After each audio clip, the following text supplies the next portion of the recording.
Noël, Noël 2020, Noël unique, Noël exceptionnel. Mais n'est-ce pas comme tout Noël?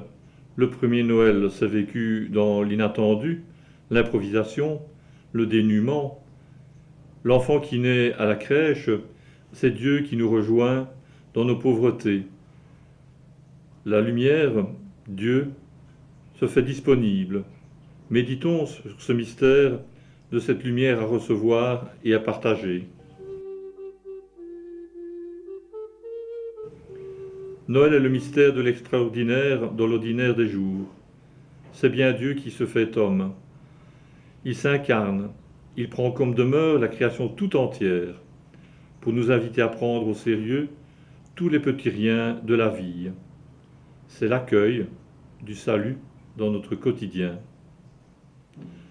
En étant avec nous, Dieu Emmanuel, Dieu nous offre la vocation inimaginable de devenir comme lui, de devenir des vivants, pleinement.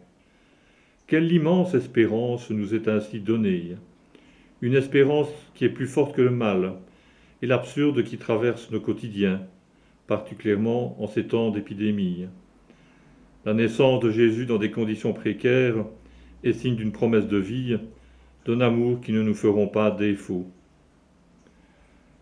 En ce Noël, je peux me poser simplement la question, qu'est-ce qui est source pour moi?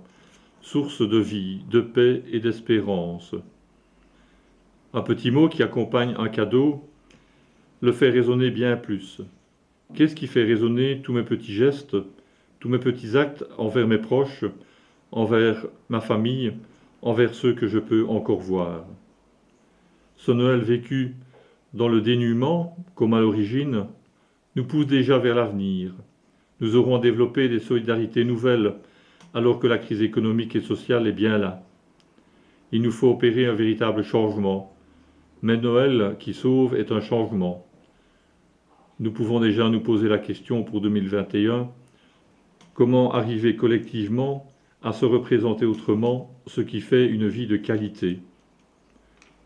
Retrouvons la pluralité de nos sphères, la polyphonie de la vie, et reconnaissons ce qui rend nos existences heureuses, pleines de sens. Nos relations, notre humanité, nos talents variés. En nous tournant vers la crèche, nous trouverons aussi de l'inspiration en ce temps de Noël. Regardons Marie, pourquoi est-elle là? Est-elle songeuse, rêveuse, sereine? Que dit son visage? Sans doute est-elle méditative, émerveillée. Regardons Joseph, pourquoi est-il là? Est-il confiant, inquiet, admiratif? Lui aussi se souvient de ce que l'envoyé de Dieu lui a dit. Ne crains pas de prendre chez toi Marie, ton épouse, puisque l'enfant qui est engendré en elle vient de l'Esprit.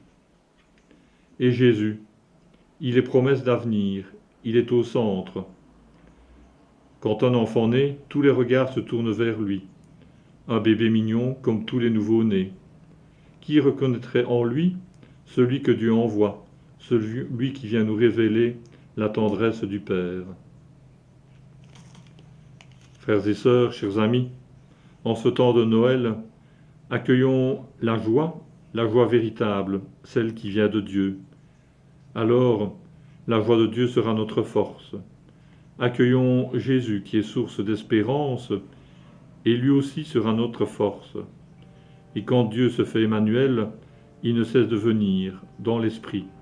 Dieu avec nous. Je vous souhaite, pour ce temps de Noël et l'année qui s'ouvre, sans doute pleine de questions et d'incertitudes, de pouvoir toujours accueillir cette force qui vient de Dieu.